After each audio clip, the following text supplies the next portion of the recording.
बिस्मिल्लाहिर्रहमानिर्रहीम। नाज़रीन मोहतरम, आप देख रहे हैं YouTube channel Sadaqat at law. मैं हूं Mirza Sadaqat Ali, advocate, supreme court of Pakistan, और मैं अपने चैनल पर आपको खुशामदीद कहता हूं। और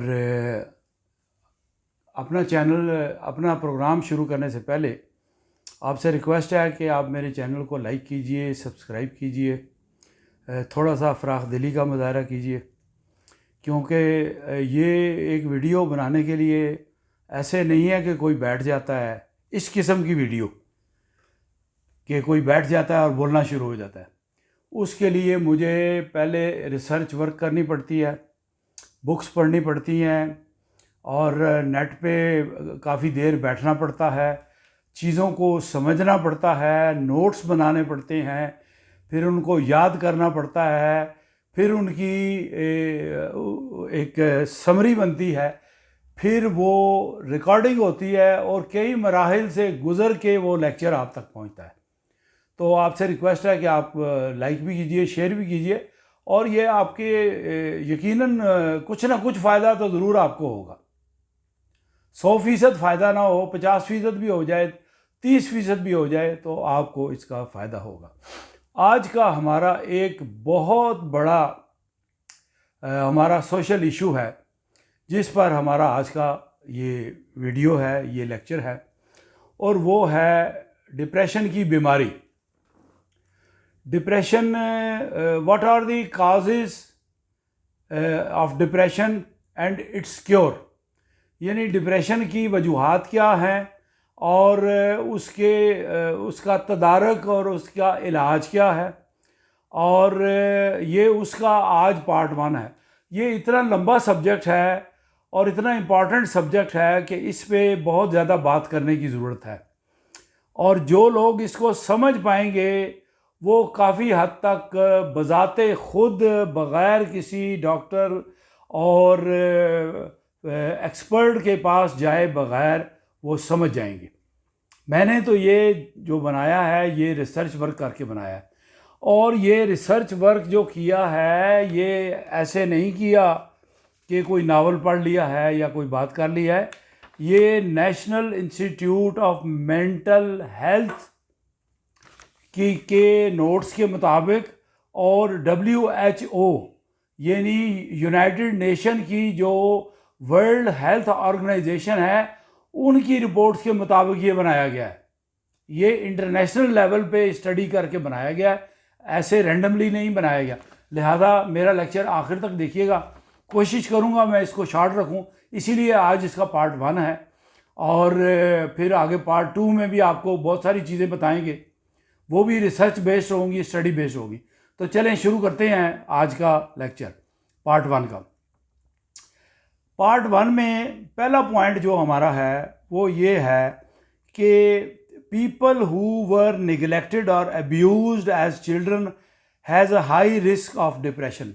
पहली बात, छोटे बच्चे जब बहुत ज़्यादा उनके साथ तालीम के दौरान या खेल कूद के दौरान या घर में रहने सहने के दौरान उनके माँ बाप, उनके बड़े बहन भाई, उनके टीचर्स या सोसाइटी में उनसे ज़्यादा उम्र के लोग उनके साथ तशद्दुद आमेज़ रवैया इख्तियार करते हैं या मेंटली उनको दबाते हैं कि तुम्हें नहीं कुछ पता, तुम कुछ सीख ही नहीं सकते, तो तुम कम इल्म हो, तो ये चीज़ उनके लिए डिप्रेशन का बायस बनती है।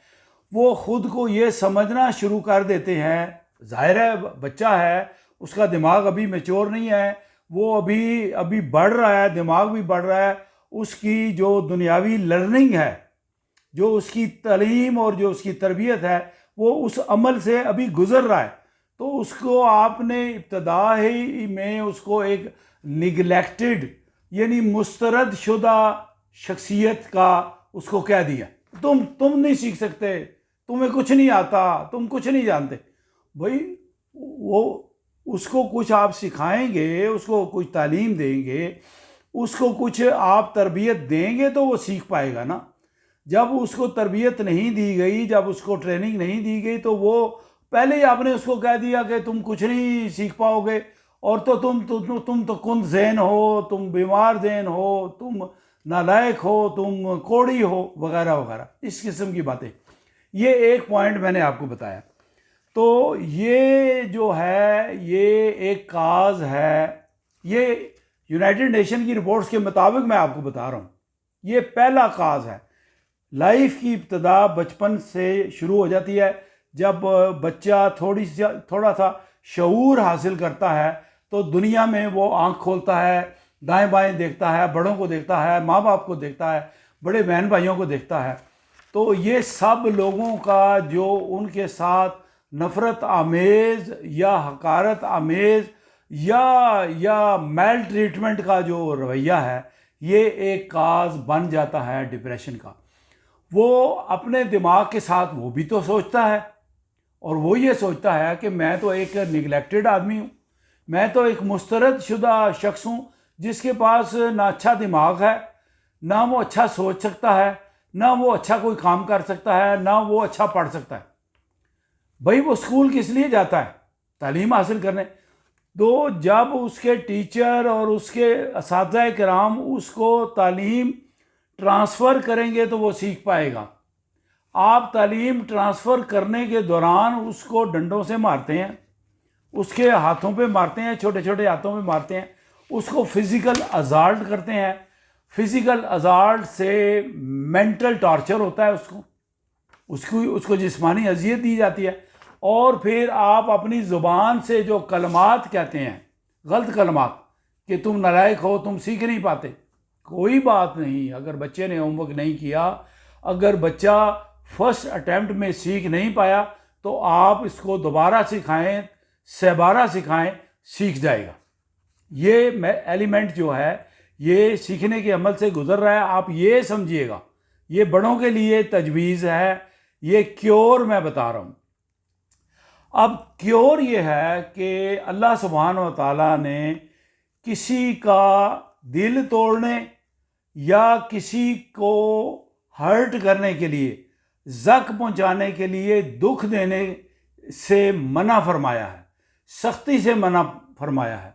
इसलिए कि जो आप उसको गलत कलमात बच्चे को कहेंगे या बड़े को भी कहेंगे, तो वो कानों के ज़रिए सुनेगा, आँखों के ज़रिए देखेगा, और ये सारे पैगामात उसके दिमाग में जाएंगे, और फिर आगे वो उसके दिमाग से फर्दर ट्रांसमिट होंगे उसके हार्ट पर लगेगी दुख वाली बात। हार्ट पर लगेगी जब दुख वाली बात, तो उसको कहते हैं इंजरी, उसको कहते हैं दिल तोड़ना। तो ऐसा हरगिज़ ना कीजिएगा।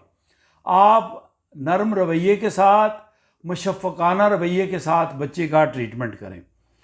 और इसके साथ फिर मैं आपको दीगर फैक्टर्स भी बताता हूँ।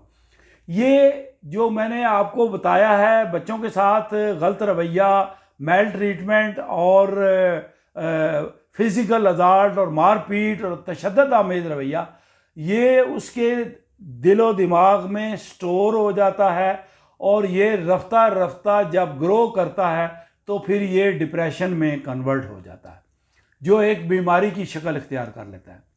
ये वन ऑफ द काज है।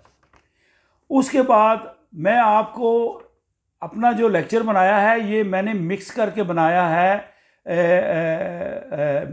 मेडिकल पॉइंट ऑफ व्यू से, साइकोलॉजिकल पॉइंट ऑफ व्यू से, और मुआशरती पॉइंट ऑफ व्यू से, और इस्लामिक पॉइंट ऑफ व्यू से। ये जो मैंने बात की है कि अल्लाह ताला ने किसी को हर्ट करने से, दुख पहुंचाने से, अजियतनाक कलमात कहने से मना फरमाया है, इसके पीछे बहुत बड़ी साइंस और लॉजिक है। दुनिया का तमाम इल्म इंसानों के पास नहीं है, तमाम का तमाम इल्म मेरे रब के पास है। और जो उसने कुरान में फरमा दिया है, और जो मेरे नबी ने अपनी हदीस मुबारक में फरमा दिया है, उसको सुपीरियर जानिए। उसकी कोई लॉजिक है, उसमें कोई नसीहत है, तंबीह है, और इलाज भी है। ये याद रखिए, कुरान एक इलाज भी है, हदीस एक इलाज भी है, और कुरान और हदीस एक रहनुमाई भी है। इसीलिए इसको कहते हैं, कुरान करीम का एक नाम रखा गया है नुस्खा कीमिया। कीमिया तो कहते हैं केमिस्ट्री को। तो आप सोचेंगे ये कुरान में केमिस्ट्री कहाँ से आ गई? जी हाँ, कुरान में केमिस्ट्री भी है और दुनिया जहान का इल्म कुरान पाक में है। अच्छा, अब आगे चलते हैं। कुरान पाक में आपने सुना होगा कि बड़ी जगह आया है कि आप ज़रूरतमंदों की और हाजतमंदों की इमदाद कीजिएगा। ये जो ज़कात का निज़ाम है, ये जो सदक़े का निज़ाम है, ये जो खैरात का निज़ाम है, ये जो फितराने का निज़ाम है, ये सारा का सारा इंसानी फलाह के लिए है। ये महरूम तबका जो है, जो गरीब है, नाकस है, लाचार है या हैंडीकैप्ड है, यानी अपाहज है, कमज़ोर है, जो नहीं कुछ कर सकते या इतने बूढ़े हो गए हैं, वो फिज़िकली इतने कमज़ोर हैं, बीमार है, कुछ कर नहीं सकते, तो वो मुआशरे का निगलेक्टेड फिगर ना बन जाए। देखें, बूढ़ा होने के बाद पता नहीं उसने बुढ़ापे में कितने साल और जीना है, तो जब उसको आप निगलेक्टेड बना देंगे तो वो तो डिप्रेशन में चला जाएगा। उसको तो ऐसी बीमारी लाहक हो जाएगी जो ना नज़र आने वाली बीमारी है, लेकिन उसके दिमाग में सुबह शाम डिप्रेशन रहेगा। तो वो तो उसका तो इलाज आपका ट्रीटमेंट और आपका बिहेवियर है, कुरान के मुताबिक और सुन्नत के मुताबिक। इसीलिए कहा गया है अपने माँ बाप का एहतराम कीजिए।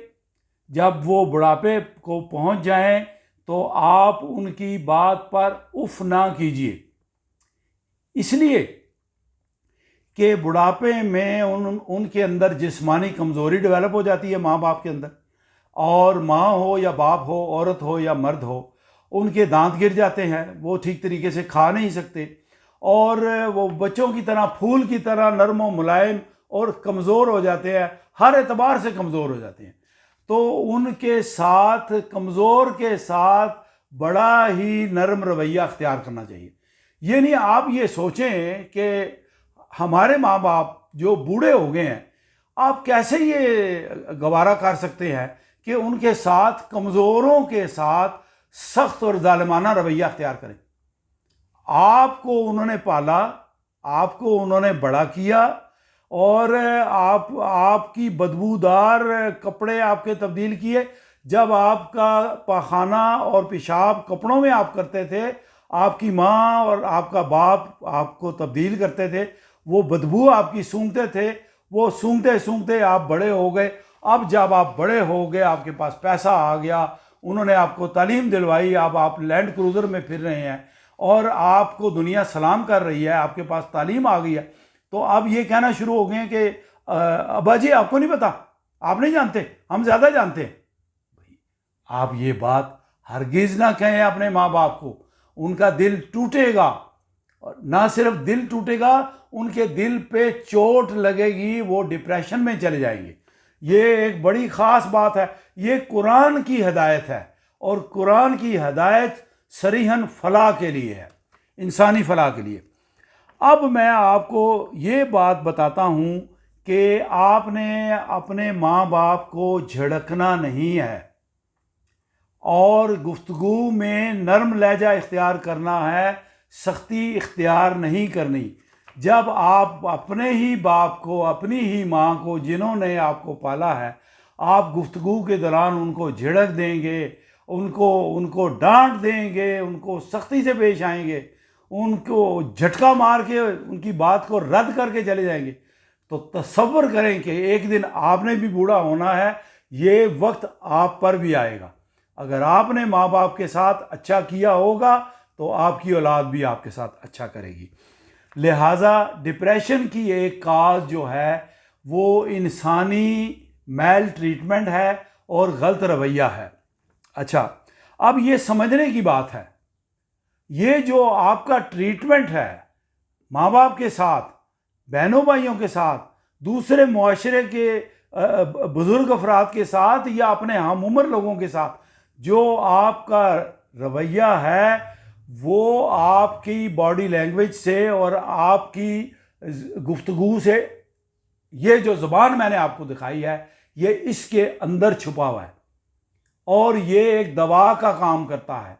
जब आप ज़ुबान से नरम अल्फाज इस्तेमाल करेंगे माँ बाप के लिए या अपने दोस्तों के लिए या अपने हमसायों के साथ या मुआशरे के दीगर अफराद के साथ, किसी दुकान पे जा रहे हैं शॉपिंग के लिए, दुकानदार जगह आप बात करते हैं वो गुस्से में बैठा होता है, गले पड़ जाता है, आप उसको कहते हैं इसकी कीमत ज़्यादा मांग रहे हो, फलां जगह ये कम मिल रहा है, वो गले पड़ेगा, लड़ने के लिए तैयार होगा। ऐसा हरगिज़ ना करिए। आपके नबी ने भी कारोबार किया, नरम रवैया अख्तियार किया।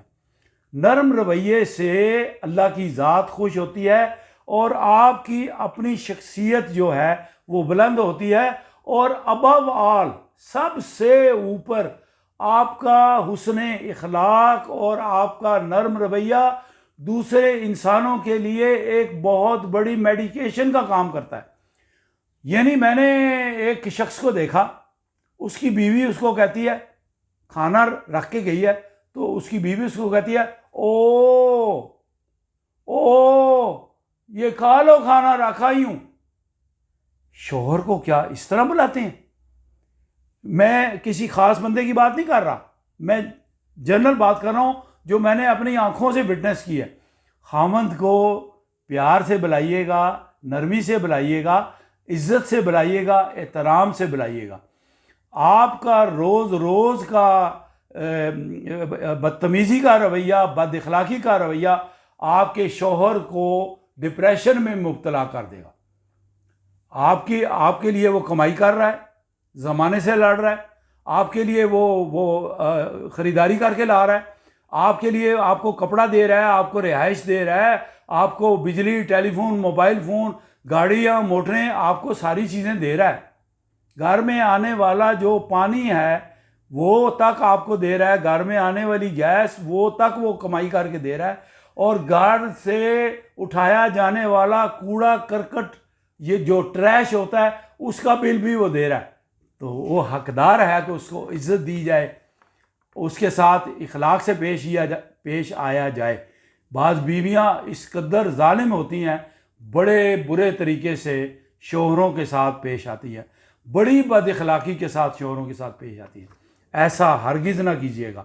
आपका नरम रवैया एक दवा का काम करेगा, उसके दिल को इत्मीनान होगा जब आप शोहर की तरफ मुस्करा के देखेंगे। मैं अल्लाह की कसम उठा के कहता हूँ, ये आपका मुस्करा के देखना शोहर की तरफ, ये दवाई का काम करेगा। और आप दूसरी तरफ आ जाएं, मैं सिर्फ औरतों की बात नहीं कर रहा, दोनों की बात कर रहा हूँ। यही नरम रवैया, बाइखलाक रवैया शौहर को बीवी के साथ अपनाना चाहिए। शौहर को बीवी को तशद्दुद नहीं करना चाहिए, उसको गाली नहीं देनी चाहिए, उसको मारपीट नहीं करनी चाहिए, उसकी माँ बाप को तज़हीक से नहीं बुलाना चाहिए, उसके बहनों भाइयों की तज़हीक नहीं करनी चाहिए, उनको भी एहतराम, इंसानियत का एहतराम देना चाहिए। वैसे तो ज़्यादा एहतराम के मुस्तहिक हैं, इसलिए कि वो आपकी बीवी के वालिदैन हैं, आपकी बीवी के बहन भाई हैं, और इस रिश्ते नाते से आप एहतराम उनको देंगे तो यकीनन जवाब में भी आपको एहतराम मिलेगा। जब आप ही एहतराम नहीं करेंगे, बीवी के बाप को, माँ को गालियाँ देंगे रोज़ाना छोटी छोटी सी बात पे, देखा है मैं चूँकि लॉयर हूँ, मैं बड़े फैमिली केसेस करता हूँ, ज़रा सी बात पे जो है वो बीवियों को गालियाँ देते हैं, और जो गाली दी जाती है ये गोली से ज़्यादा तकलीफ पहुंचाती है। इसलिए कि जब उसके कान उसके बाप या माँ के बारे में गाली सुनते हैं तो सीधा उसका हार्ट हर्ट होता है, दिल पे चोट लगती है। दिल पे चोट लगती है तो वो डिप्रेशन में चली जाती है, रोज़ रोज़ की बदकलामी सुन के। ये मैं आपको काज बता रहा हूँ, और मैंने साथ क्योर भी बताया है कि नरम रवैया अख्तियार कीजिए। शौहरों को भी चाहिए कि बीवियों के साथ मुशफ़क़ाना रवैया अख्तियार कीजिए, और कुरान में सूरह बकरा में भी ये हिदायत है कि बीवियों के साथ हुस्ने सलूक से पेश आओ। हमने तुम्हारी बीवियाँ, ये अल्फाज कुरान के सुना रहा हूँ, आई कोट, हमने तुम्हारी बीवियां तुम्हारे लिए सामाने राहत बनाया है। सामाने राहत कैसे बनाया? आप अपनी बीवी को देखते हैं, वो आपके लिए नहा धो के तैयार होके बैठी है, आपके इंतज़ार में बैठी है, और आप बाहर से जले भुने आए हैं और आपने आते साथ बीवी को कहा ये क्यों नहीं किया, वो नहीं किया। अगर वो बीमार थी, अगर खाने में नमक ज़्यादा हो गया, अगर वो बीमार थी, कोई कमी रह गई है, तो आप दिल बड़ा कीजिए, आप कहिए कोई बात नहीं, कोई बात नहीं, आई एम विद यू, मैं तुम्हारे साथ हूँ। अगर ये काम आज तुमने नहीं किया तो कल हो जाएगा, बाद में हो जाएगा, डोंट वरी। आपने अपना ख्याल कीजिए, अपनी ज़ात का, अपनी सेहत का पहले ख्याल करो। तुम मेरी बीवी हो, मेरा फ़र्ज़ है तुम्हारा ख्याल करना।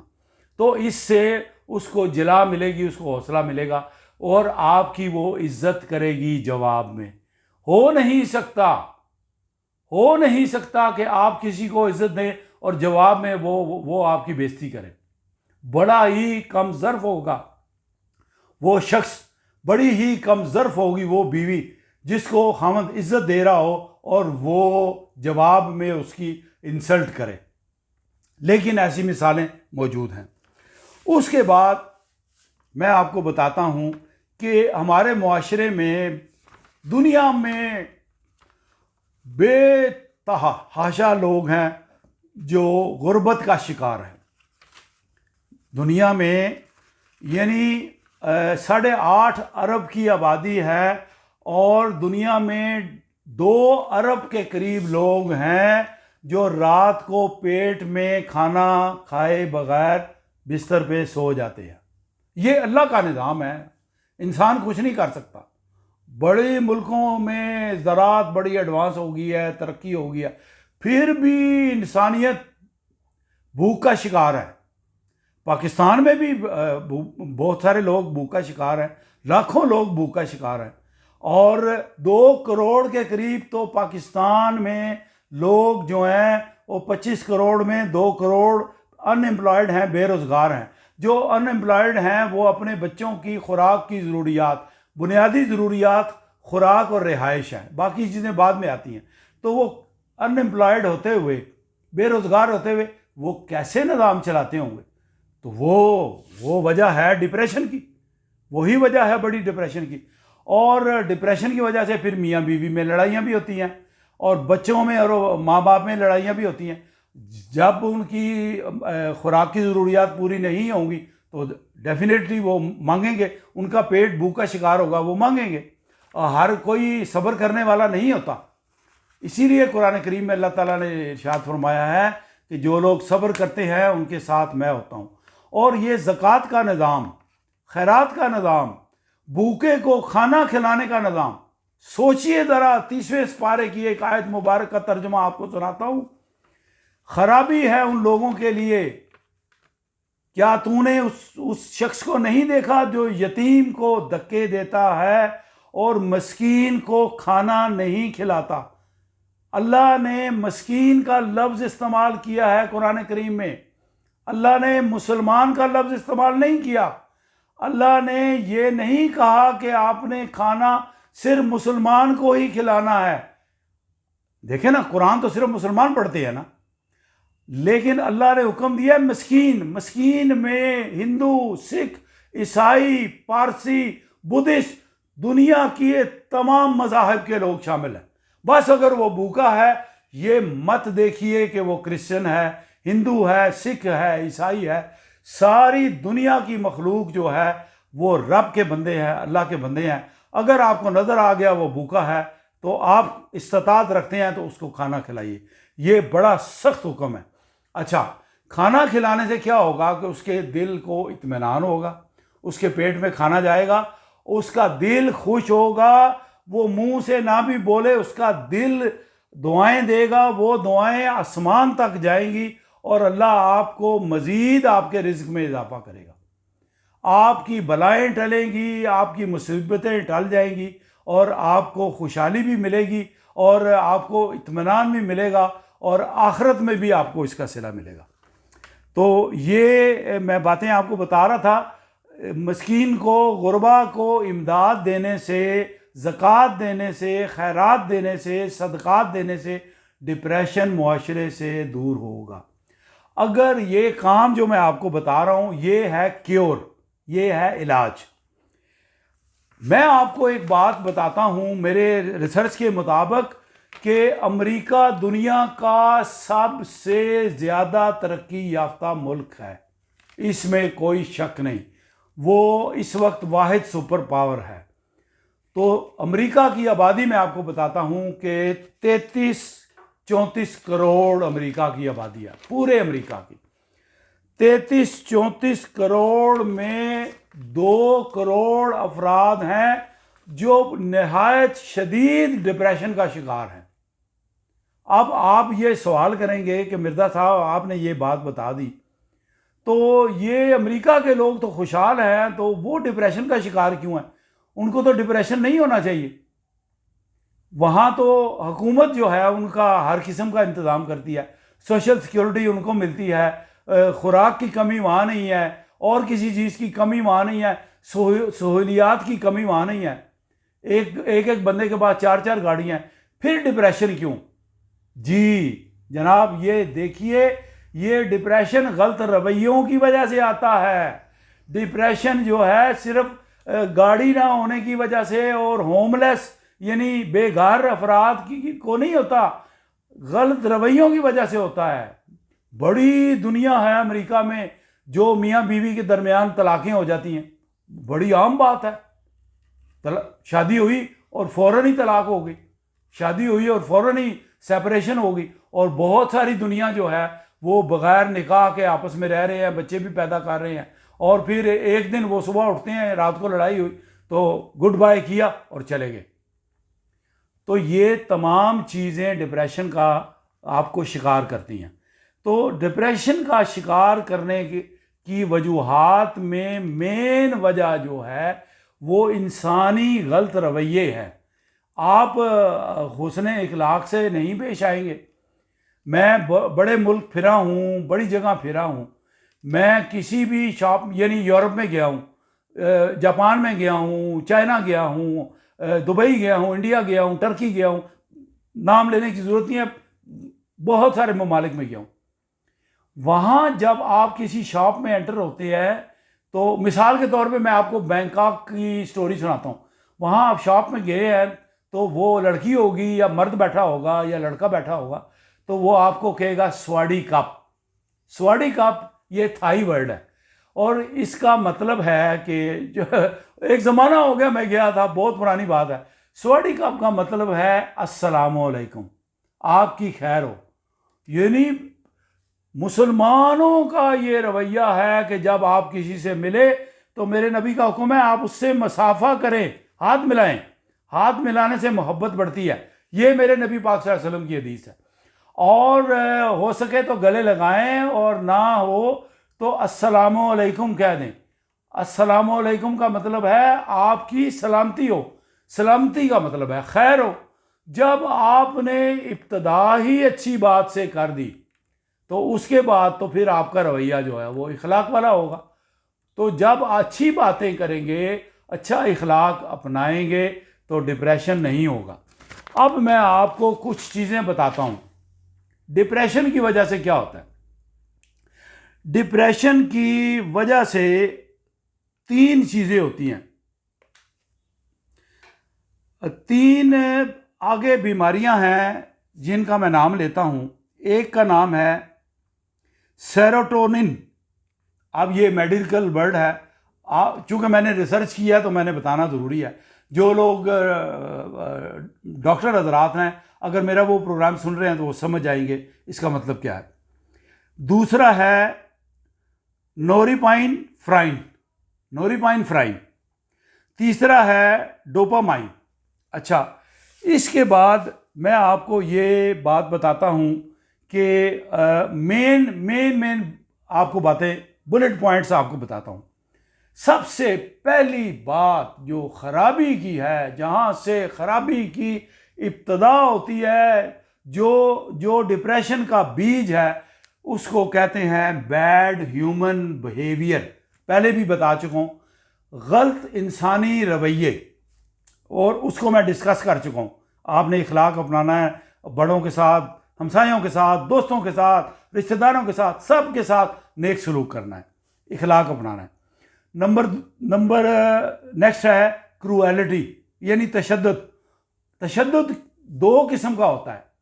एक होता है फिजिकल असॉल्ट, यानी खामद बीवी को मार रहा है, और कई आप हंसेंगे मेरी बात सुन के, कई जगह ऐसे भी वाक़यात हमने देखे हैं, क्योंकि मैं लॉयर हूँ, मैं फैमिली केसेस भी मैंने बहुत सारे किए हैं, कर भी रहा हूँ। कई जगह बीवियाँ शोहरों को मारती हैं, फिजिकली मारती हैं, कान पकड़वा देती हैं।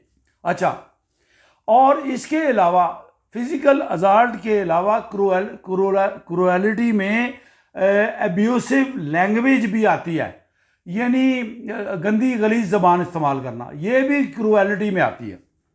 अच्छा, फिर नेक्स्ट है बैड वर्ड्स और लैंग्वेज, यानी आप बात कर रहे हैं, गुफ्तगू कर रहे हैं बीवी के साथ या किसी दोस्त के साथ या किसी हमसाये के साथ, और एक फिक्रे में आप दो दो तीन तीन गालियां दे रहे। ये मुसलमानों का और अच्छे बाइखलाक लोगों का रवैया तो ऐसा नहीं है। आपको मना फरमाया गया है ऐसा रवैया अपनाने से। आपने अल्लाह सुब्हान ताला का जो है अहकामात, उस पर अमल करके आपने अपनी ज़बान को कंट्रोल में रखना है। ये याद रखिए, नबी करीम सल्लल्लाहु अलैहि वसल्लम की हदीस है, दोज़ख में जाने की वजह क्या होगी? जिना नहीं होगा, बदकारी नहीं होगी। दोज़ख में जाने की वजह सूद नहीं होगा। मैं ये नहीं कह रहा कि सिर्फ इसी को आप बना लें।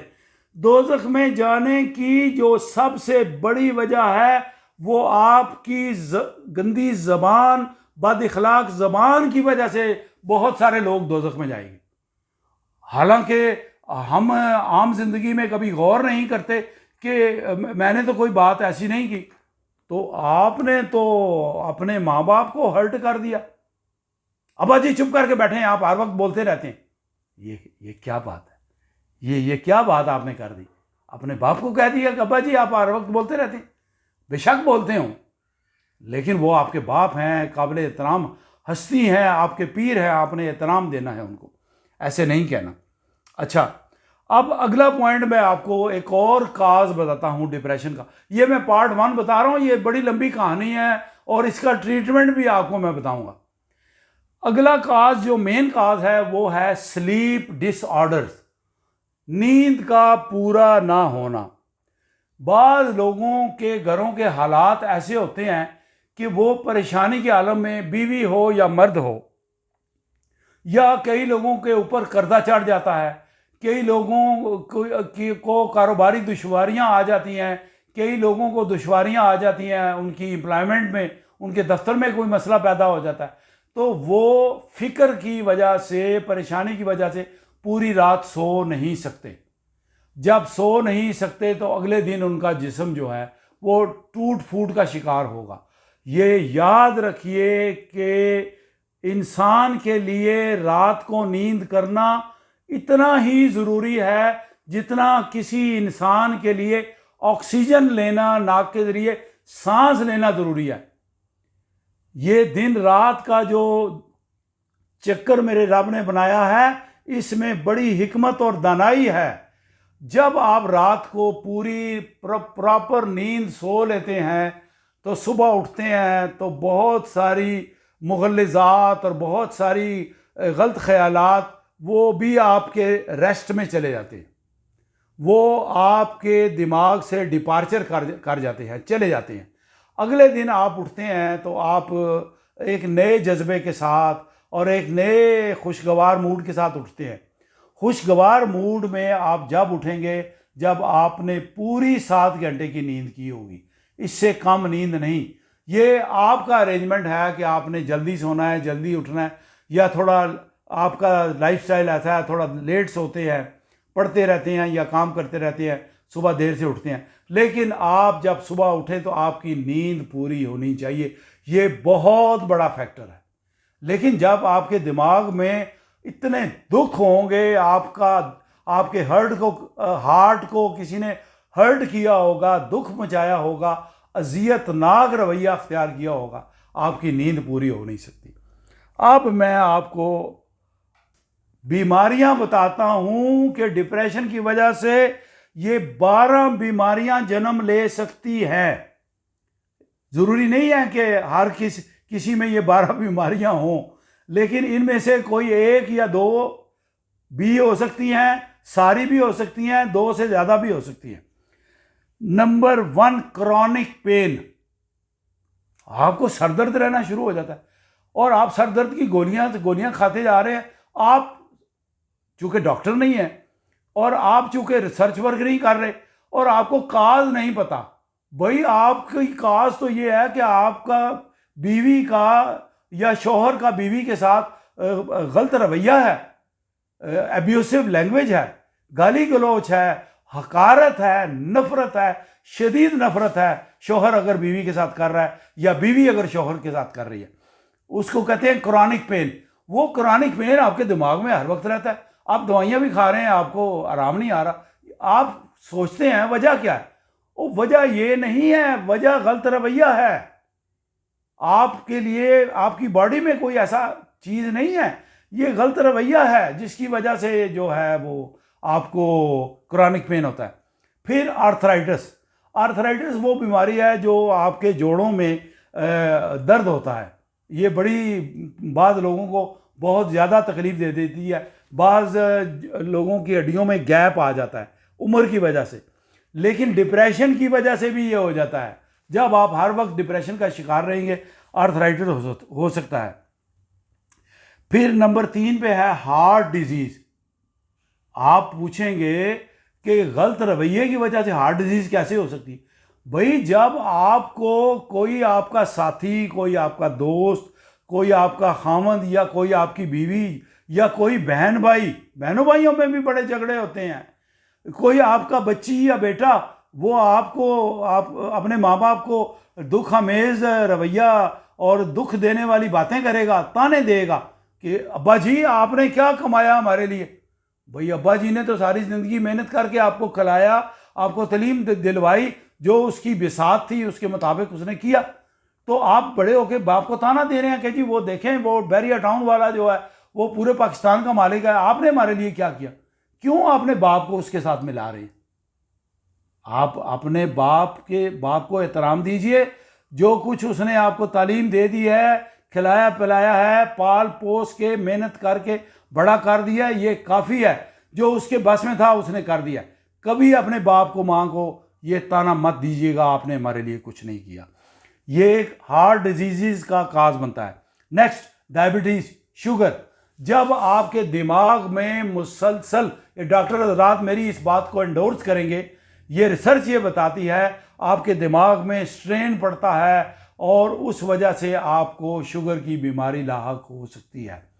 कई सालों तक आप डिप्रेशन का शिकार रहेंगे तो आपको हार्ट डिजीज तो होनी है, क्योंकि दिमाग के जरिए वो लिंक होता है दिमाग का पूरी बॉडी के साथ, और पहला लिंक जो दिमाग का होता है वो आपका हार्ट होता है।